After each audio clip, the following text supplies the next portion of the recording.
see, baby, see, and if you pardon me, I'd like to say we'll do okay, forever in blue jeans, babe. This week's guest is this generation's queen of Broadway. Thus far, she's graced the stage in 6 Broadway shows, including Hamilton, Funny Girl, Moulin Rouge, Back to the Future, Head Over Heels, and currently she can be seen at the Broadhurst Theater in A Beautiful Noise, starring as Marcia Murphy. So everyone, it is an honor to welcome to Take a Bow for our 199th episode, Amber Ardolino. Oh my God. Crazy this. You're going to make my head feel so big, I'm not going to be able to get a hat on with that introduction, darling. Stop it. Well, I mean, like, you're impressive. Like, go off. Thank you so much. Yes, this is incredible. I mean, small town Pittsburgh, you know, area. Yes. I love it. And small town girl, country girl goes to the city I love it. to try to do Broadway. They're going to make a movie about you. Yeah. That's what they do, right? Well, let's start at the beginning. That's usually how I like to start these, is just like, Great. How did we get to New York? Why did you want to, like, entertain people, tell stories, be a performer, all of that? Yeah. I grew up a dancer first. My mom had me in dance class when I was like 3 years old. Right. Yeah. Just every style of dancing. I really loved dancing. Anytime my mom put something on the television, I couldn't stop moving. I grew up with a pretty large family. I was always like, all right, and we're creating a musical. And cousin number 1, you're this part. You know what I mean? I knew from a very young age that I really wanted to do this.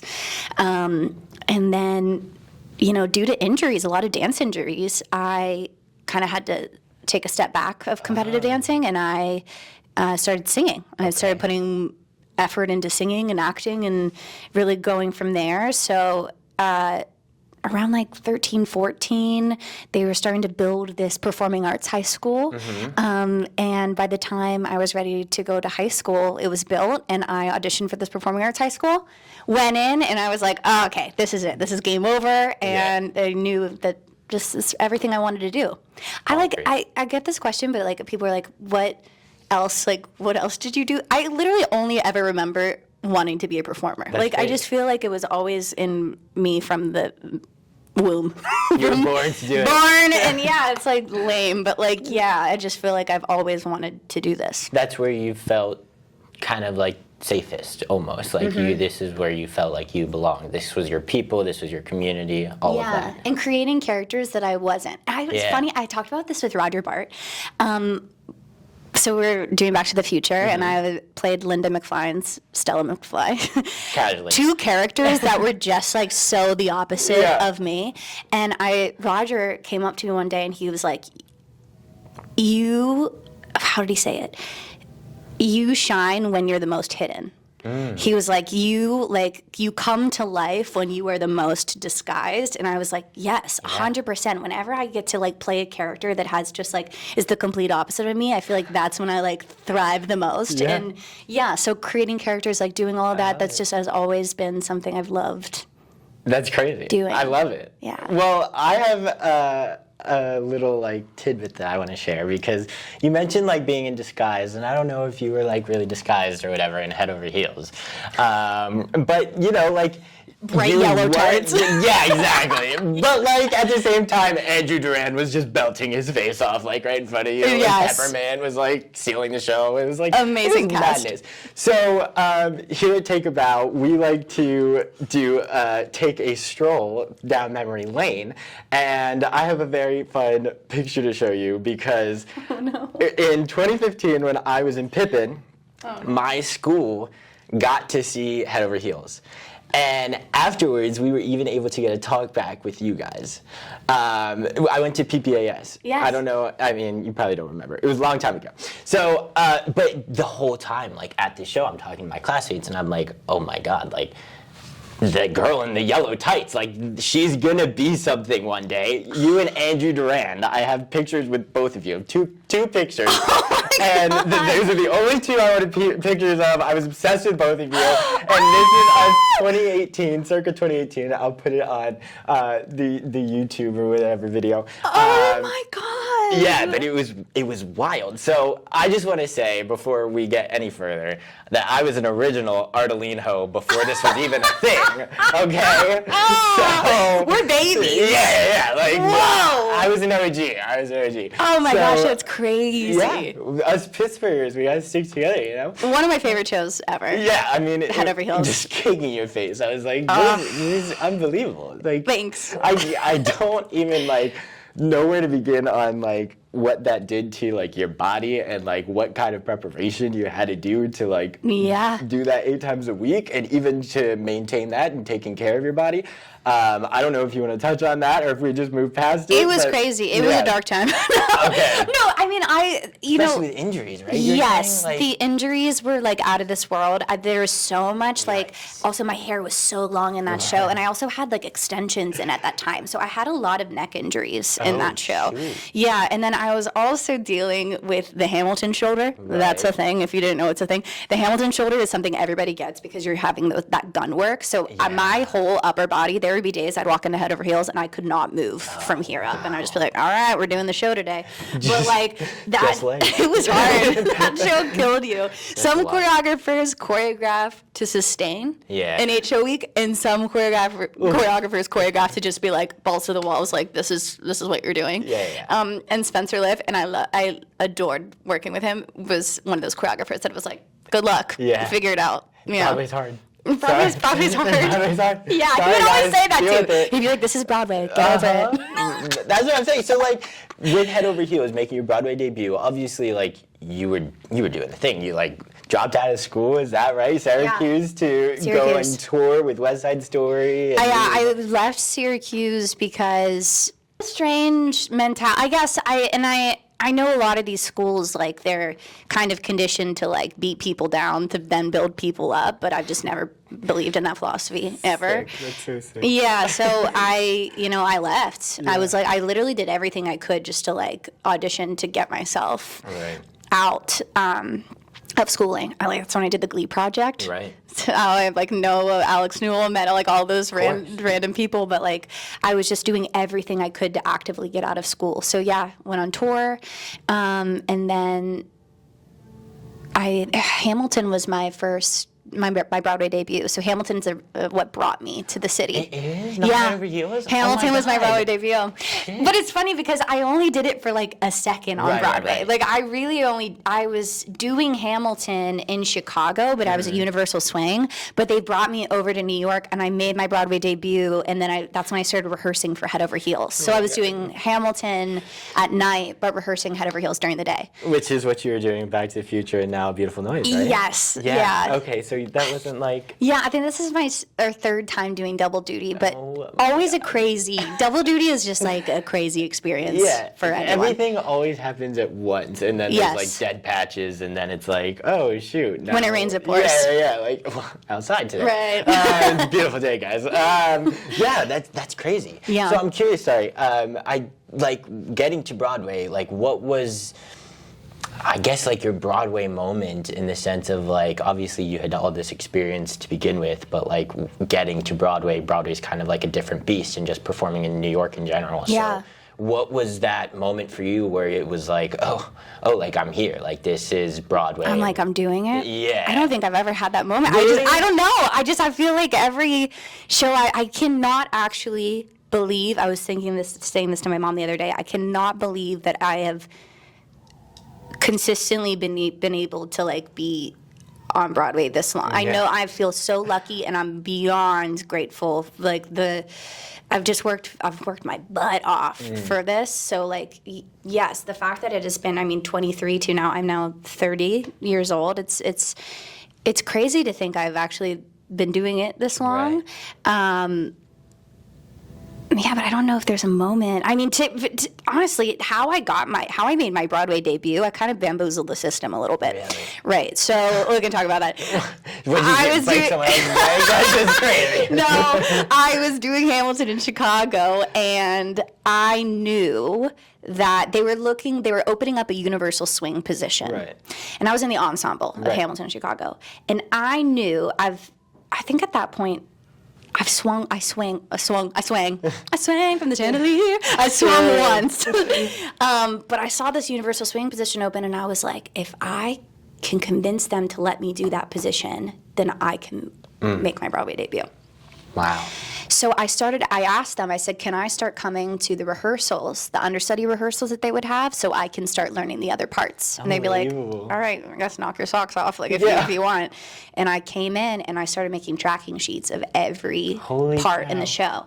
And by the time I had learned them, I went to the associate and I was like, listen, I know you're about to start looking for this part. I know it. Like, let me become the universal swing. Crazy. So that's how I bamboozled my Broadway debut. Is because after I did that, they sent me to New York because the New York company needed it at the time. Yeah. But it was like bonkers. Yeah, but I guess another way of being like, Amber, you're crazy. No, you ain't. I mean, like, you went above your pay grade and started learning the rest of the show. Like, that was crazy. It's a weird story. But that's great. Like, I love learning all the different stories. Like how you got to Broadway. Yeah, but like, that was essentially how I did it. Yeah, like, no one's had that experience. Like, and that's such a cool thing that's like your own unique experience. Yeah. It's crazy.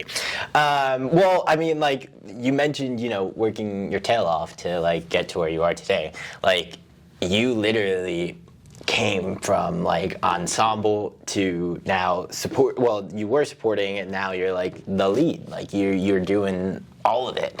So I don't know. Like, what has that kind of been like to you in going through that kind of journey as your career has sort of shifted in the age that you are now to like kind of play those leads and carry a show, and with the experience and working with others, like, is someone along through, I guess, your career, is there someone who like really taught you like how to carry a show or how to be a lead or throughout that experience? What was... Totally. I think my experience of like, you're so right in saying it was like ensemble to featured role to having a song to now stepping into a principal. I think the timing of all of this, it was exactly how it was meant to be. I was meant to quite literally start from the ground and build my way up. I think if I was presented a role like this, like at a young, I would not have been able to, I don't know, do it, I guess, give it the justice, or I just feel like every experience I've had that's led me up to this moment, the timing has just been, it's correct. And through playing doing all these different roles, I've got to see so many different leading women, men, all these people that I've admired for so many years step into this light, and I see how that they care for their cast, they take care of the people around them, they take care of themselves, and it's really been great for me to see that, because now I can do that on my own for the casts that I now represent. I'm like a mother too, almost, like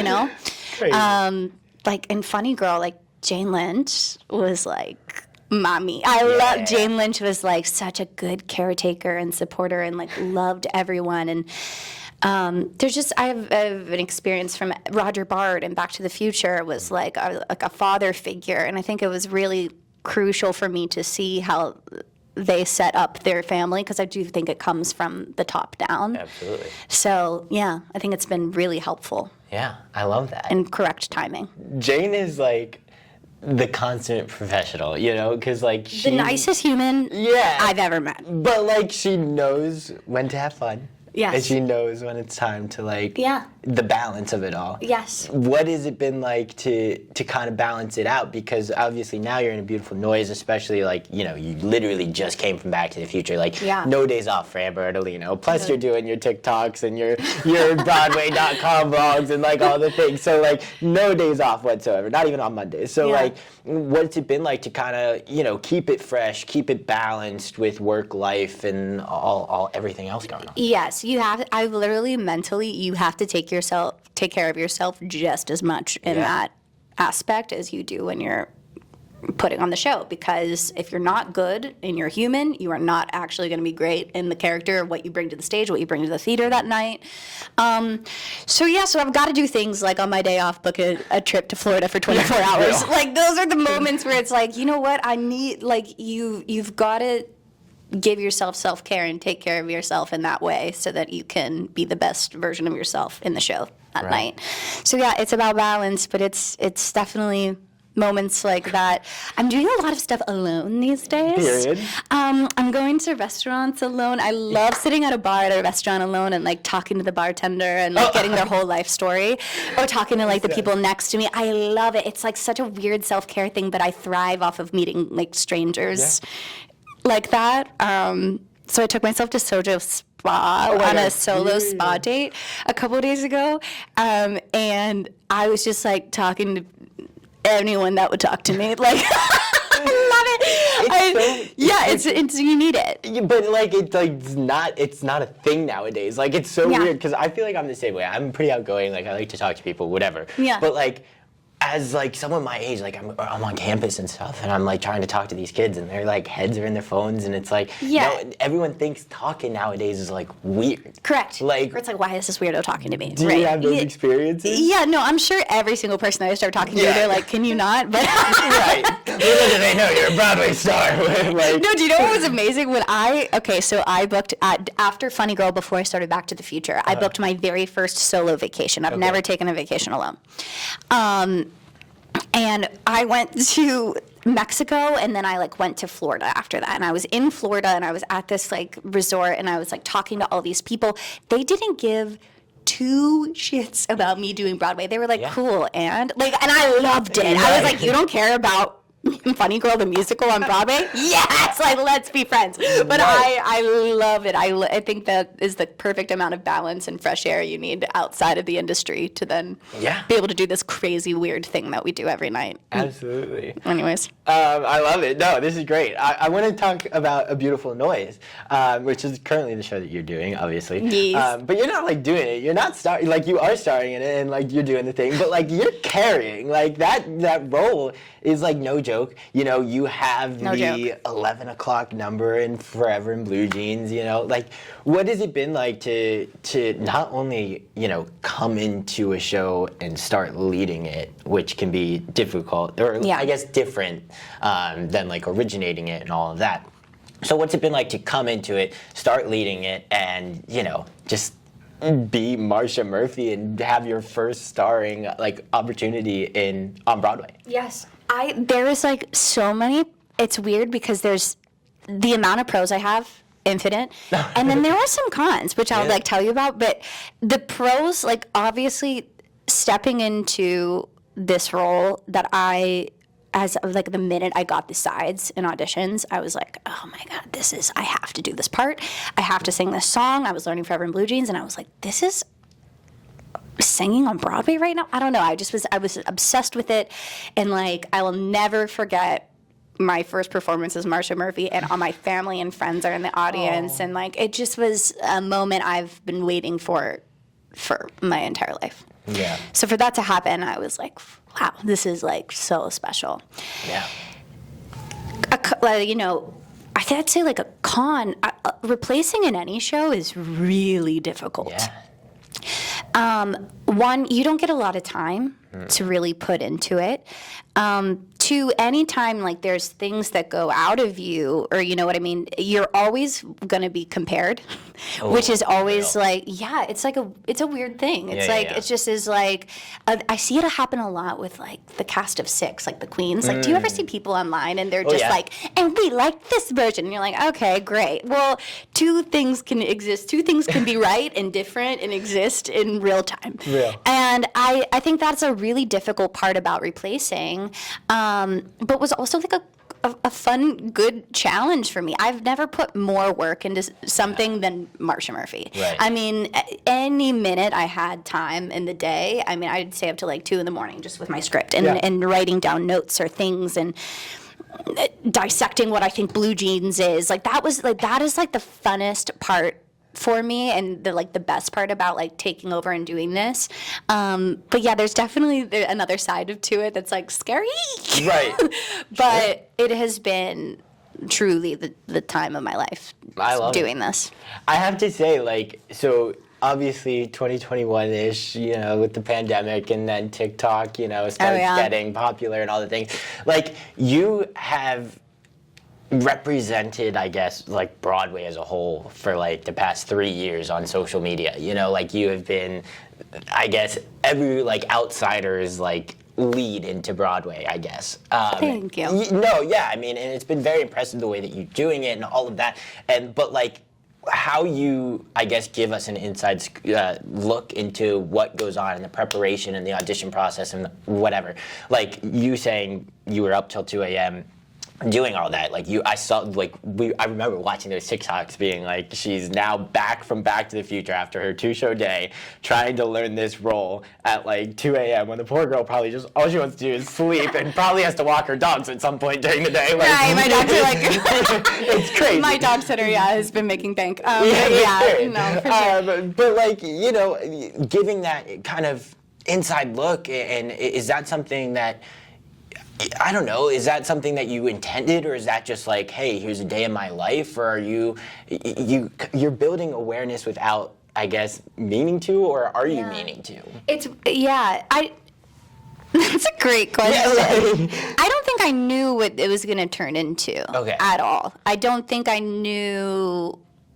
I mean, like when I look at my TikTok and I like see like the amount of people that see these videos, it's actually insane that it should like fill a stadium. Yeah, really. That like these are the Broadway, like people are interested in Broadway. Yeah. And for me, like, it did start like during the pandemic. I was just kind of posting videos like remembering what Broadway was. And now it has become this immersed thing where it's like you're really following me on all aspects of my life, which I love showing people. It also, it gives people a lot of permission to tear it apart, or like it gives a vulnerability, I think, that I don't know if I was prepared to share that much.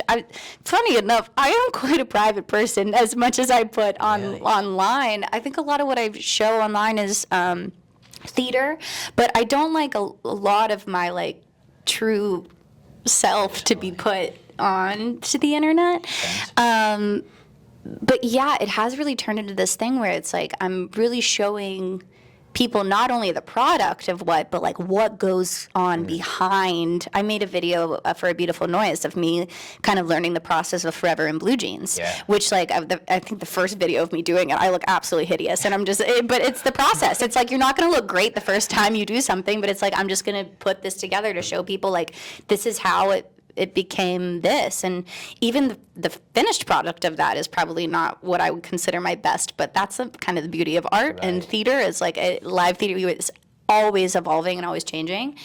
And I've been growing so much with it, but scary indeed. I don't think I knew exactly what it would be, like what it is when I started it. But it's been awesome to watch, and I know that there's so many people out there that, especially like the ones that don't live in New York, that are like, you're changing a lot of people's lives, and you're like giving them that sort of I don't know, you're introducing them to this world that they thought were like the annoying kids or whatever it may be with theater kids. Which we are. Yeah, absolutely, and we own it, Which but we that's are. fine. But like, you're doing so much for our community, and it's really impressive to watch you like handle it with such like grace and humility and like being vulnerable about it. Yeah, it's really great. Thank you. Yeah, I'm obsessed. I'm a fan. I'm Amber, a fan of you. I'm an Ardolino, guys. I'm ready. I love it. So, okay, so I got to talk to you about these bows because we're here at Take a Bow. The bows. Okay. So first of all, you're having your first solo bow on Broadway. Ridiculous. Craziness. I know. How is that? Like, is that terrifying? Is it like gratifying? Is it like maybe all of it? Yes, I literally can't believe I get to like sing songs and say words on stage by myself. It is, I mean, it's everything I've wanted to do. And it's like, this was probably the best first experience for me to come into a Broadway show and be able to play a character and do that. And the bow at the end is so weird. It's like, I don't know. Run it out by yourself. I love it too because I can feel that moment. It's so personal, like me and the audience, and then I'm just looking out at them, and it's just. Yes. I don't know. It's really special. I It's love really the nice. bows. Like it feels like, yes, okay, I'm in my character's costume or whatever, but it's like the first time that you can actually like Be come nice. out of character, Yeah, you and know, take be on everyone stage. in. Yeah, and just like mess around. Like Yeah, do you know what's funny? Everyone would, this is like a Back to the Future thing, everybody would make fun of me. Every show that I do, they call it the Amber Ardolino meet and greet. Oh my God, Because what? because I'm sick. Because I love finding people in the audience, Yes. and I would do that like in my ensemble tracks. I would find moments or something. And now with Marcia, I cannot do that. I can't Really? break. Well, yeah, it's like yeah.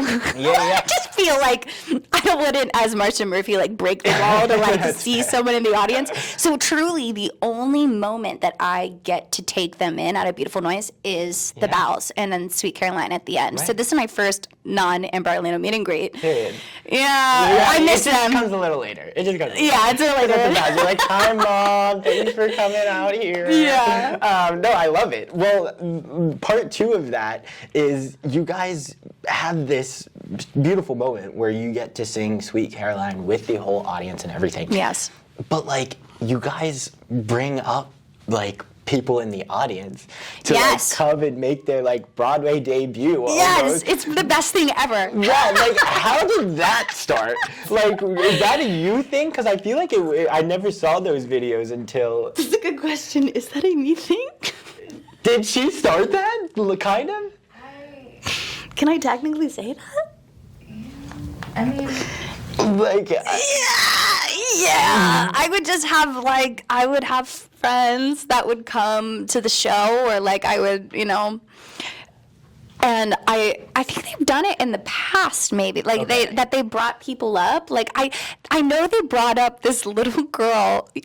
It's an older audience at Yeah. Neil Diamond the musical.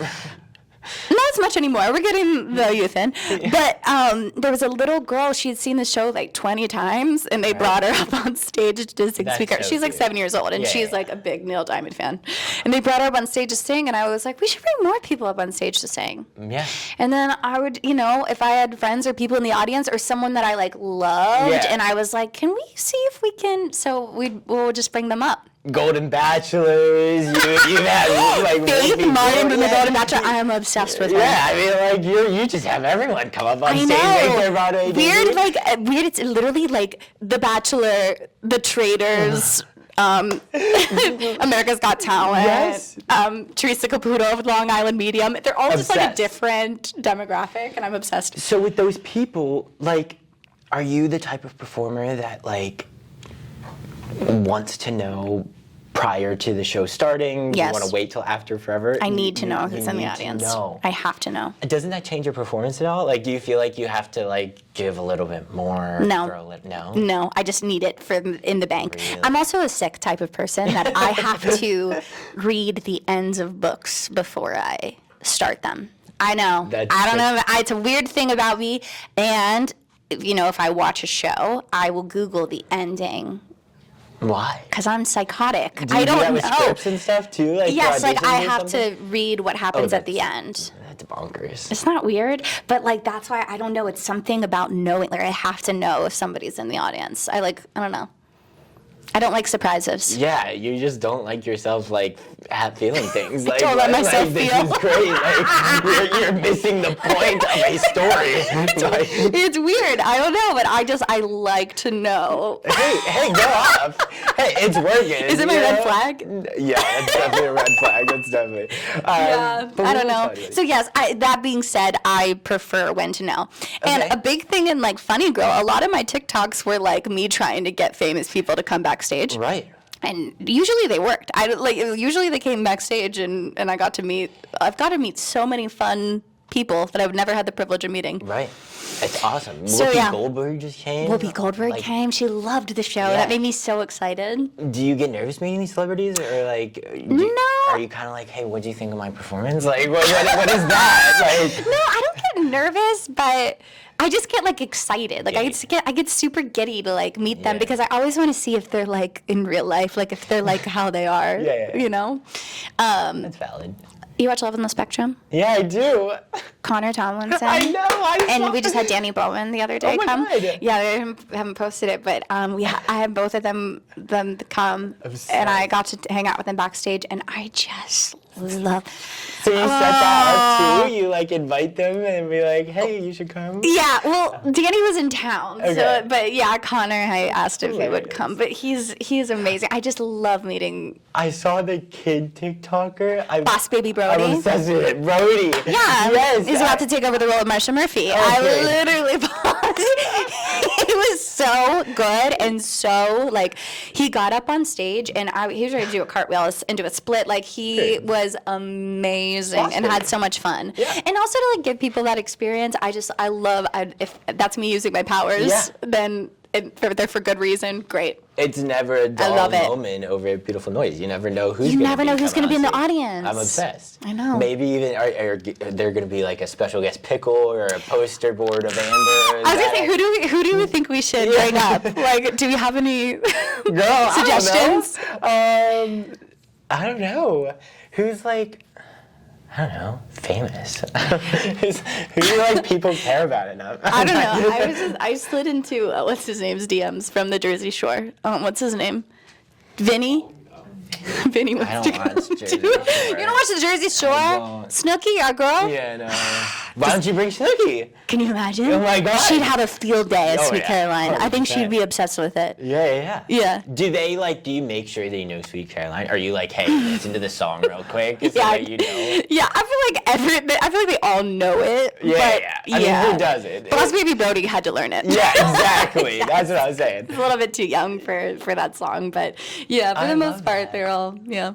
So y'all are just having like, it's We're play having date. fun. It's play so date. much fun. Broadway should be fun. Yeah. We're all having, like, literally, I love going to work. I love the group that I'm with. Like, it's just like grown-up theater kids having a sleepover every day at work, and you do a job together. It's so Your fun. vlogs came off that way. Thanks. Like, it seemed like a very tight-knit Yeah, they're a good community. group. Yeah, like everyone was like totally down to like get in or even hold the Yes. camera, like all the things. It just seems like a great bunch. I've I actually love been lucky. A lot of shows I've done, people have just always been just like, let's go. And it's funny, I saw someone comment like, she forces them to do these videos. And I'm like, no, they're theater kids. Everyone, Right. they're like, oh, should we do this? And they love, like, we have so much fun making this stupid content backstage. I don't know. But- We'll never admit it, but like, theater kids love the attention. Yeah, please. Put a camera in front of anyone that does theater. Like, sorry. Yeah.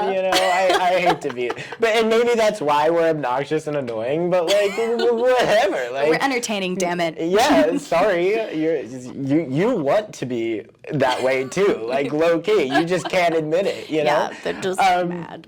Yeah, I mean, I love it. So, okay, is there something about A Beautiful Noise that like you want to talk about, or something that you've enjoyed the most throughout? I mean, 3 months. You're halfway through. Yeah, okay, so yes, I've been doing it 3 months. I have 3 more months left. Yeah. And stepping into that group of wildly talented people, I think the ensemble, first of all of them are triple threats. They just like, they do everything. And they're just like brilliant artists. Yeah. Like, I think something that they did different for this show, like, that I haven't seen on a lot of other Broadway shows, was the audition process was very artistic based. Even my audition as Marsha Murphy, like, Really? yeah, when I got into the room to audition for the part, it just, how they held the audition, they wanted to see what you could do with the information they gave and how you could twist it, flip it, do whatever with it, and then showcase it.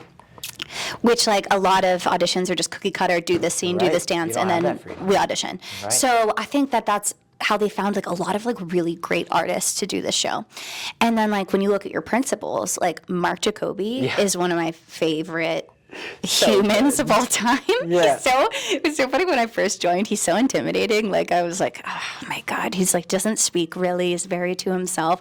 And then you talk to him and he's like the wittiest, funniest man that just can cry. Yeah. That can just feel things. And He like, seems like America's grandpa. oh my God. You know, like. And Michael McCormick as well. Yeah. Is another. He reminds me of my grandfather. Oh, yeah, that's so cute. They're really a good group. And like Nick has been so great. Nick is so talented and sounds literally identical to Neil Diamond. Yeah. So the whole cast has been great. The audition process was definitely like really cool. Yeah. For this show. I love it. Yeah. So I'd say that. Ashton, give me the bag. There's a bag on the floor. I have something for you. Through these, theater kids sports. Through these vlogs, we've noticed that you have a special like. I don't know, trick that you or like singing is something that helps your voice and stuff. So we have like a little These gift are swear for you. Sour fucking Patch Kids. Yeah, I swear yeah. to God. So Oh my God. yes, we had to get the big bag. Yes. I'm obsessed. Sour Patch. I had no idea that like that's a thing. Yeah. So much. Yeah, of course. Yes. I'm a big Grethers Pastilles fan. Yeah. So I Me didn't too. know, but I think Sour Patch. No offense to Grethers, I love Grethers and Right. will die with Grethers. But Sour Patch, they have the sugar in it. Sour Patch, the get you going. glycerin, it gets you Yeah. like So what's that? right. How did you find that out? Like, or is that just like a common knowledge and I'm just No, stupid? it's not common knowledge. I did not know either. My dresser, Mallory, actually told me that. She's dressed a couple different, people in her life, and she's taken their little tips and tricks along the way, and Sour Patch Kids was one of them. I think, I don't forget what show she So said. this started in A Beautiful Noise. Yeah. Like you didn't do this with your other kids. Yeah, but what's funny is in Hamilton, I would eat Sour Patch Kids Yeah, who backstage doesn't? every day to the point we made a video for Sour Patch Kids, and I'm friends with them on Instagram. Yes, I saw that. Sour Patch Kids. Yeah, me and Sour Patch Kids are fucking friends. All these years, and like, They're slacking. They Yeah. have to send you some. I was like, now I'm like eating them literally to survive blue jeans. Yeah, I love it. But you But you don't do the blue ones though for blue No, jeans? because my tongue, Okay. it turns my tongue bright All blue. the other ones are fine now. Yeah, I do the red or the yellow or the Okay. orange. I'm obsessed. That's so funny. Thank you so much. Yeah. It's crazy. I have these at my station tonight. Blown away. I was like, that's a thing? Yeah, and I'm obsessed. pineapple. Really? Do you know that? No. Pineapple, the juice is really good for you. Pineapple Oh. juice is good for vocals. And Lay's potato chips. Really? Yeah. That's The random. like salt and the like, it's really good. The salt Lubricates. vinegar? Yeah. Is that? Oh, we love. But I Yeah. like the kettle brand. Anyways. Yeah, good brand. Period. So, wow, vocal tips from Amber Ardolino, guys. I love it. Now she's a singer on Broadway, and she's just like Yeah, giving all the unlocking tips and Yeah, this is crazy. Vocal coach. Well, I've got to talk about an iconic moment of you, and like one of the most viral things that you do, and that's the announcements of your shows, where like you have a series of dropping hints of like, hey guys, I'm now gonna be in A Beautiful Noise without telling anybody. How did that start? Was that your like idea? Did you come up with all these hints? Are you working with someone that's helping you? Do you have to get it like signed off by these shows? Because technically you can't announce it, like, Right, because you officially. can't, you literally can't say Yeah, anything. like, so how did that work? That's a great question. How did this start? It's so funny because I see people doing it now. And I'm like, I don't think I was like the originator of that. Oh, 100% you were. Okay, 100%. okay, you said it. You're not giving yourself any credit But today. I was like, I'm seeing all these people like dropping clues for the next show, and I'm like, oh, pretty smart. That's It's pretty literally smart. like some like summer camp out in Vermont, and they're doing it, like, you know, like, which like go off and proud of you. But proud of like, you. it's hilarious. Yeah, but I like love it. I love to see it. I didn't. Yeah, I don't actually know how or why I started it, but I think it was to go into Funny Girl was like the Okay. first time I did anything like that. Wow. Yeah, so I just start looking up information about the show. Okay. And then I try to see if I'm giving away all my tea. I see if that show if there's any similarities between any other show that's opening on Broadway or within the season.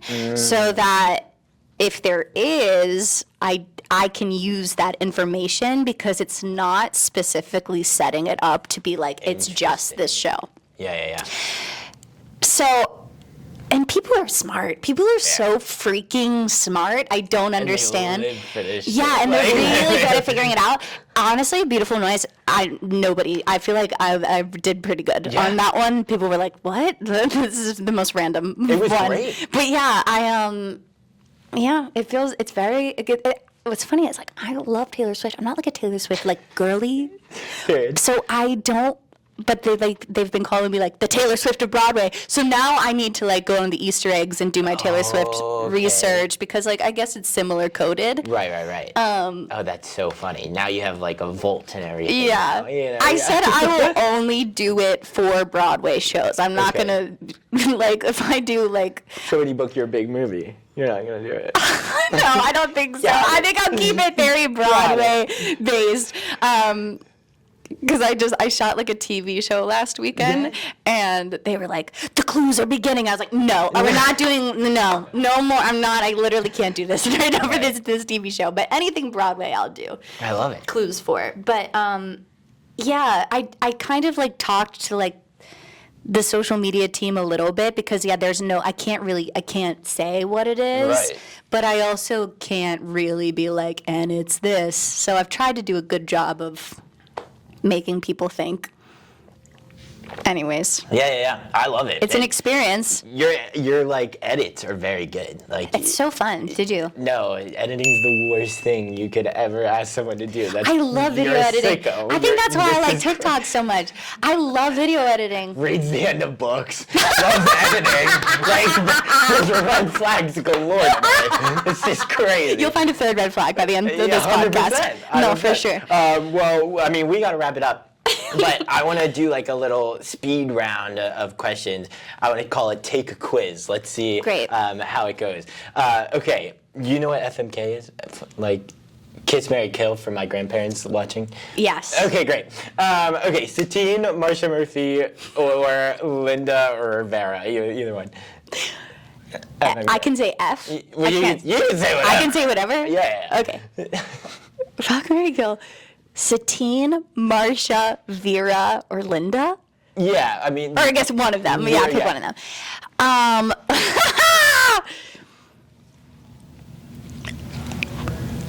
Marry Marsha. She's...